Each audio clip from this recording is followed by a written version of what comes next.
Sealing the breach.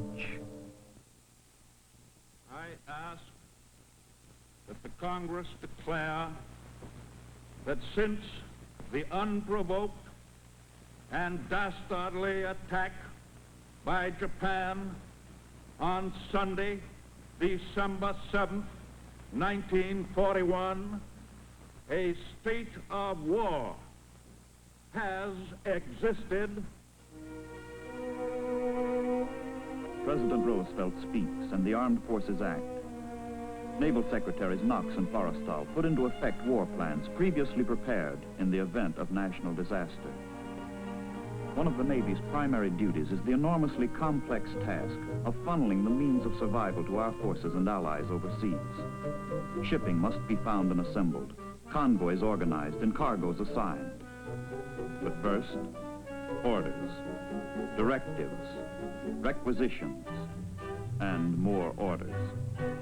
Orders to shipyards, orders to bases, orders to railroads, and orders to America that her factories and workers might begin producing in quantities the boldest economists never dreamed of, that the Axis leaders never dreamed of either. Fulfilling the orders is only the beginning. The products must be sent soonest, where they will count most.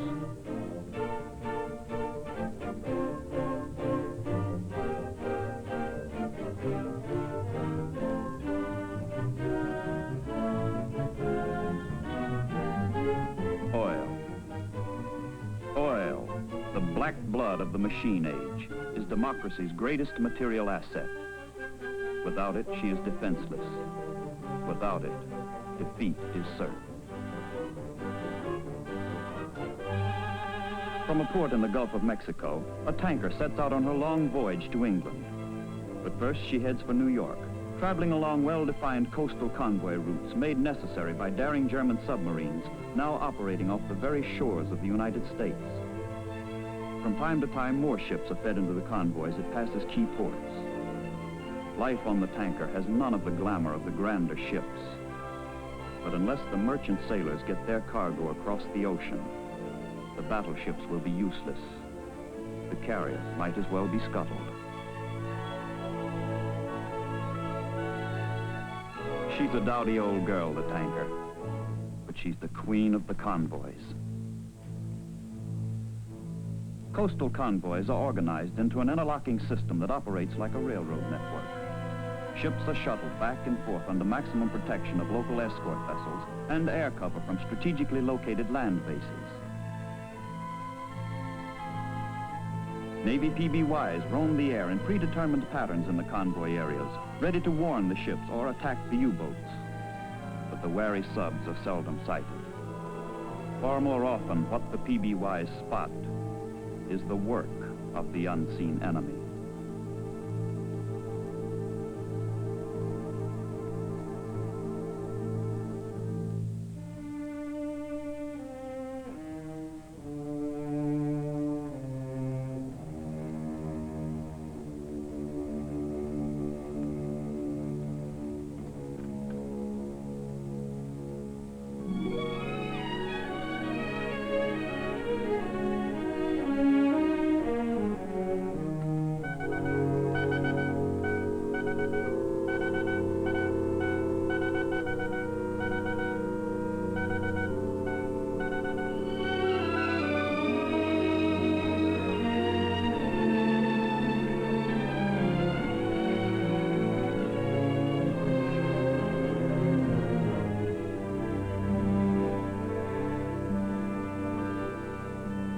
Sometimes the enemy leaves a trace, or what looks like a trace, an oil slick.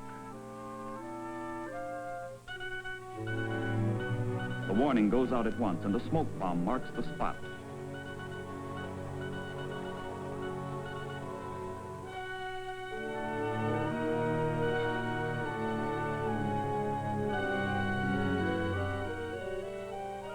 An escort picks up the PBY's alert.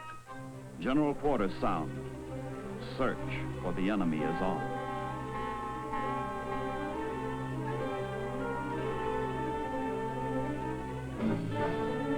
The sonar man seeks the underwater echo that will betray the sub's position. No response. False alarm.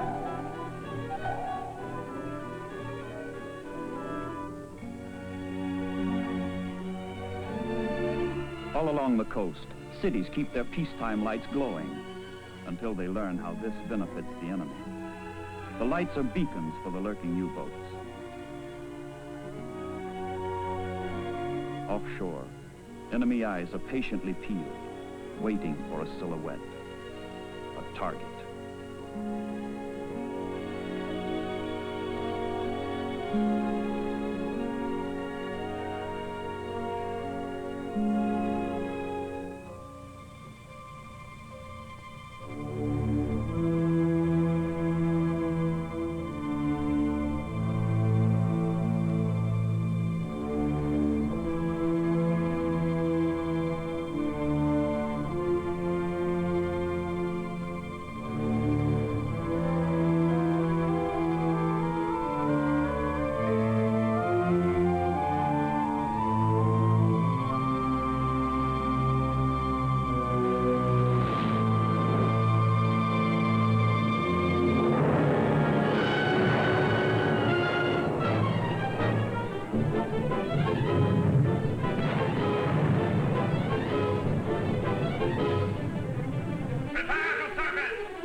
Deck guns are in order.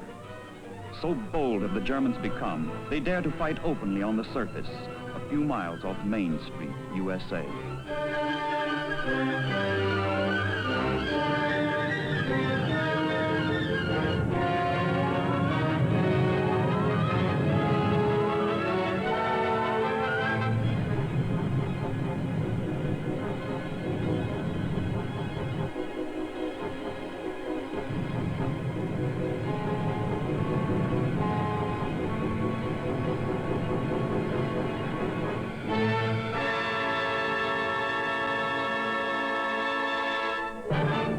Dawn.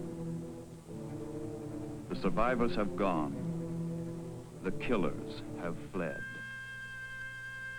A few random traces in the indifferent sea show a convoy has passed. A submarine has struck. The first leg of the voyage is almost over. New York, into whose harbor pours the wealth of North and South America, offers a temporary haven. Here the Gulf port tankers rest, waiting to be reassembled with other ships into a transatlantic convoy designated HX-0. Ships fill their empty holds with waiting cargo, stuffing them to the bursting point. Getting these supplies to their destination safely will be a dominating factor throughout the war. This is what the Battle of the Atlantic is all about.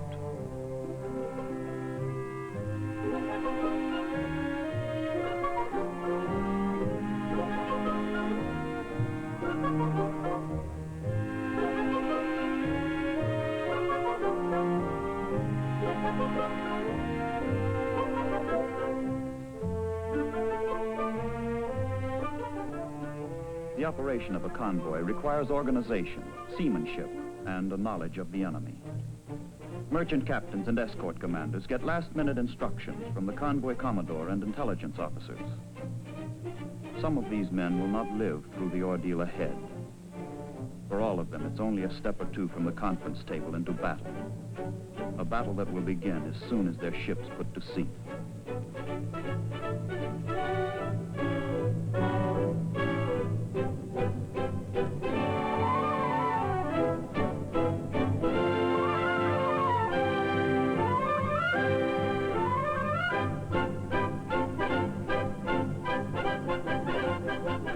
Nothing is left untried to give the convoys protection.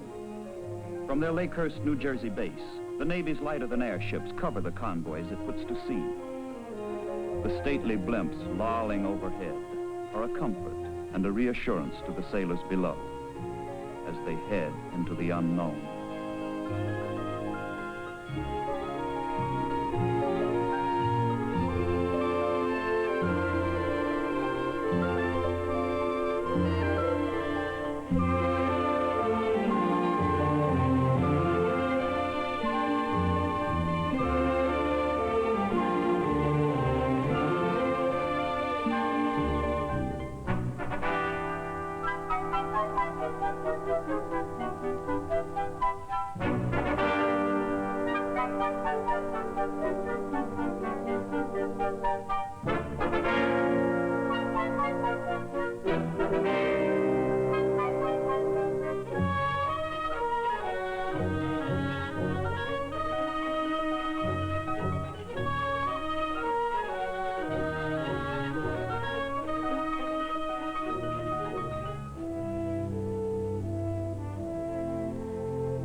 The convoys, 50 or 60 ships, scattered across 30 miles of ocean, must be kept under constant, coordinated control.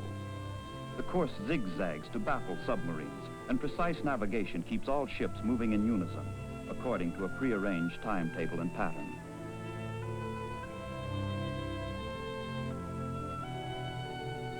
Meanwhile, the escorts act as watchdogs, with the aid of all the intricate new devices that science has added to war at sea. But there are not yet enough of them, leaving dangerous holes in the ring of protection around the convoy.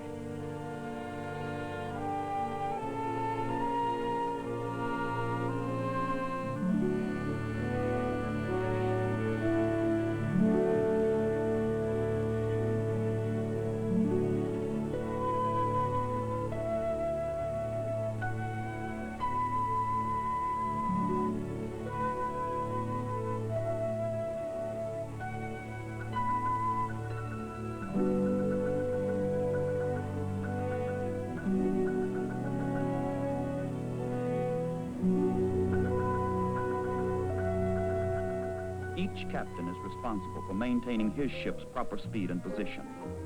The strain of maintaining station never ceases. The ship that straggles behind is doomed. But for the sailors off duty, shipboard life takes a deceptively normal course until it is their turn to go on watch again.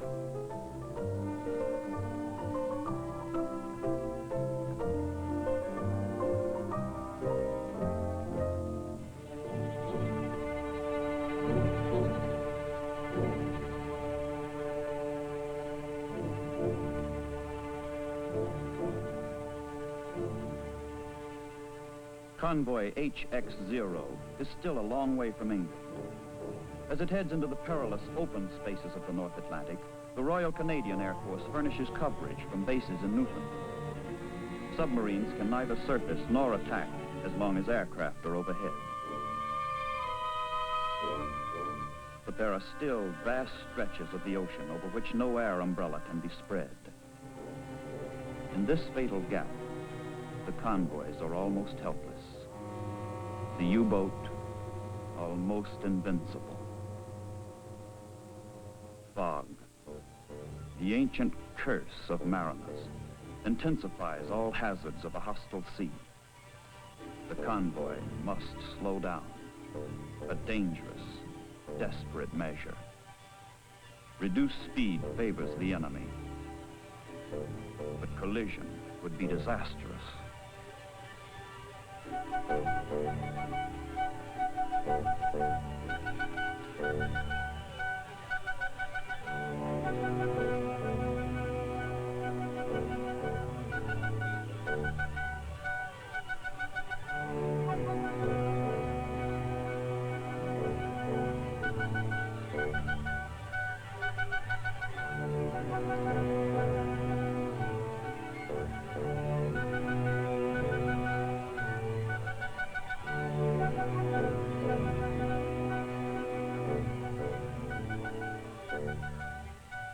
Men in the convoy, nerves raw and weary to the point of exhaustion, strain their eyes, their brains, their faith,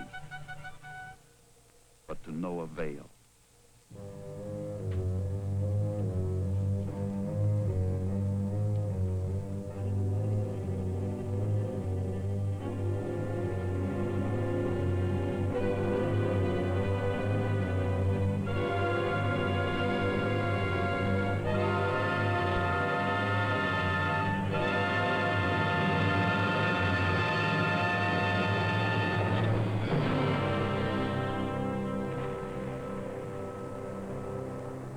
An escort ship signals the convoy to proceed while she tries to locate the enemy and counterattack. But the battle-wise German seamen know what to do. Submerge. Head for the bottom. Cut the engines. Sweat out the depth charges.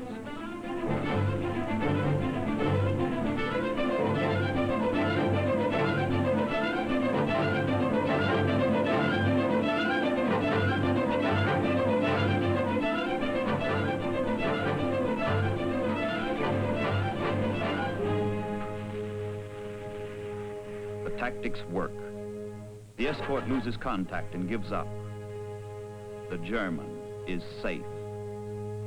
Safe to kill again. The submarine's eyes and ears have no difficulty in locating a hapless straggler that lost its convoy station in the fog. Surface. Why waste a torpedo?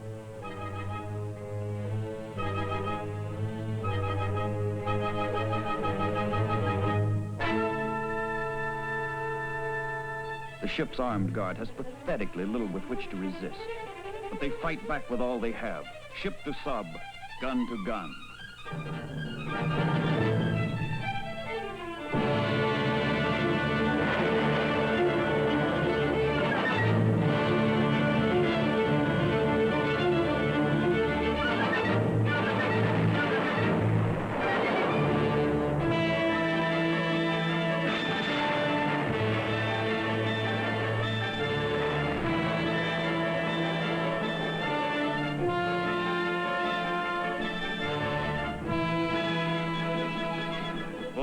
Ahead. The hunt is still on.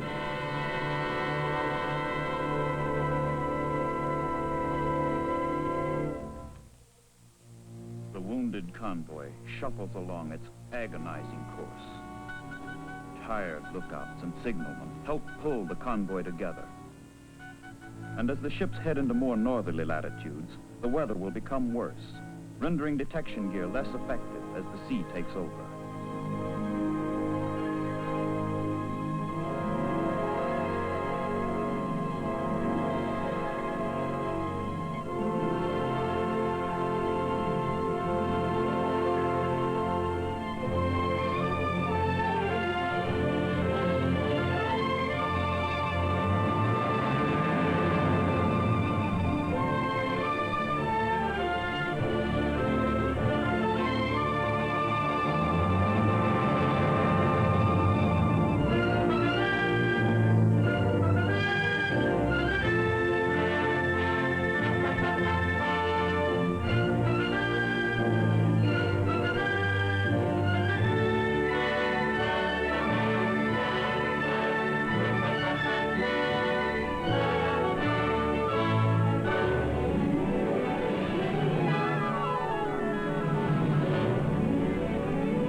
Calm seas are welcomed by all hands. Seasick sailors can hold up their heads. Those sore from the buffeting can relax. Everyone can dry out. All hands eat hot food again. Clear skies bring relief, and the men tend to forget the enemy. But their captains know this is folly. There is no safety in these waters. True, the convoy is closer to England, but it's also closer to German air bases. Now the enemy is over the ocean as well as under it. Scouting planes are constantly searching for Allied convoys, eager to spot one and radio its position, course, and speed back to base.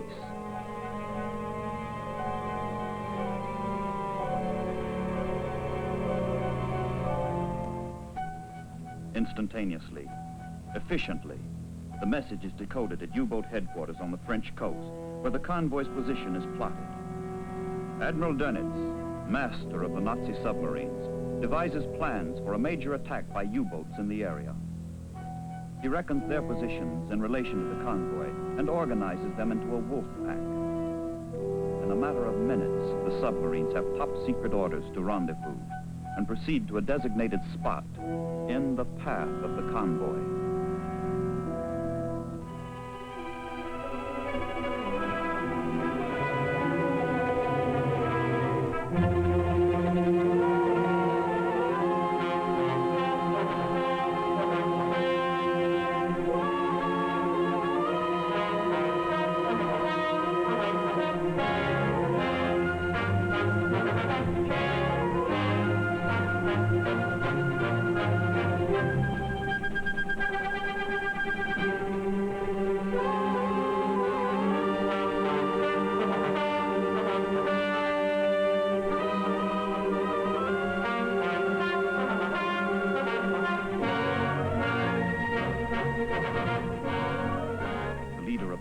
Scans the horizon for the convoy. Interception is perfect. Prepare to submerge!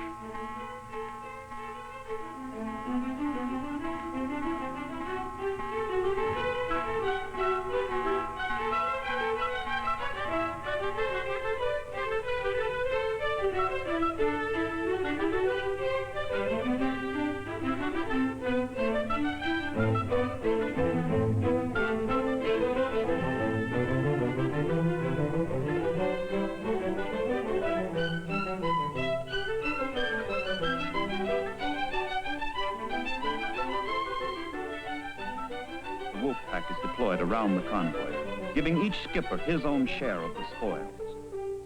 No ship is safe.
The battle is over.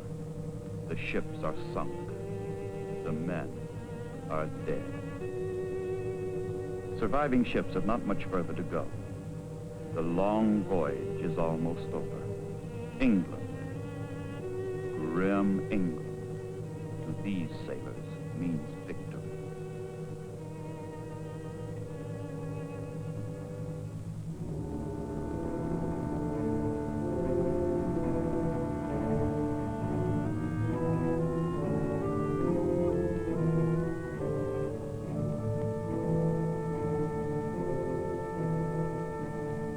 Victory in the Battle of the Atlantic. The men, some of them. The ships, some of them. The supplies, some of them get through. Get through to bring final victory a little nearer.